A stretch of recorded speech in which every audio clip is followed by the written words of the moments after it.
ইরানের হামলার জন্য ইরাকে জনমানবহীন মরুভূমিতে গোপনে সামরিক ঘাঁটি গেড়েছিল ইসরায়েল। মার্কিন সংবাদ মাধ্যম দ্য ওয়াল স্ট্রিট জার্নালের এক প্রতিবেদনে উঠে এসেছে এই বিস্ফোরক তথ্য। এমনকি এই ঘাঁটির খোঁজ পেয়ে যাওয়া ইরাকি সেনাদের ওপর ইসরায়েলি বিমান হামলার ঘটনাও ঘটেছে। কেন এবং কিভাবে ইরাকের সার্বভৌমত্ব লঙ্ঘন করে এই ঘাঁটি তৈরি করা হয়েছিল? ইরান থেকে প্রায় 1000 মাইল দূরে ইসরায়েল। এত দূর থেকে যুদ্ধবিমান পরিচালনা করা কৌশলগতভাবেই ছিল বড় চ্যালেঞ্জ।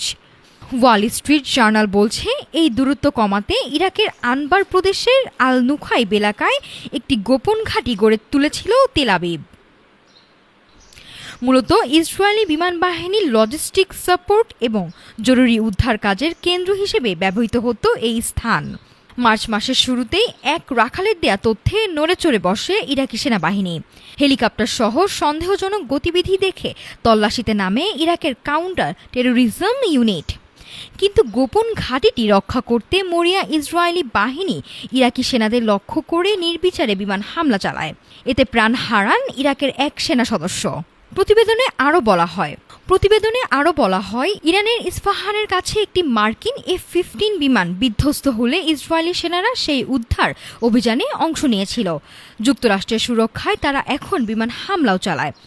যদিও ইরাক এই হামলার জন্য শুরুতে যুক্তরাষ্ট্রকে দায়ী করে জাতিসংঘে নালিশ করেছিল, তবে এখন জানা যাচ্ছে এর নেপথ্যে ছিল ইসরায়েলি বাহিনী। সদ্য বিদায়ী ইসরায়েলি বিমান বাহিনীর প্রধান তোমের বারের একটি চিঠি এখন এই রহস্যের জট আরও খুলে দিচ্ছে। তিনি তার বিশেষ বাহিনীকে লিখেছেন, তোমরা এমন কিছু মিশন পরিচালনা করছো যা কল্পনাকেও হার মানাবে। মধ্যপ্রাচ্যের ভূ রাজনীতিতে এক দেশের সীমানায় অন্য দেশের গোপন ঘাঁটি তৈরি এবং সেখানে নিজ দেশের সেনাদেরই প্রাণ হারানো নতুন এক সমীকরণের জন্ম দিয়েছে।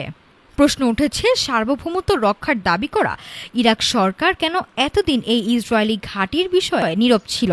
নাফিসা সামিয়া, ঢাকা টুডে।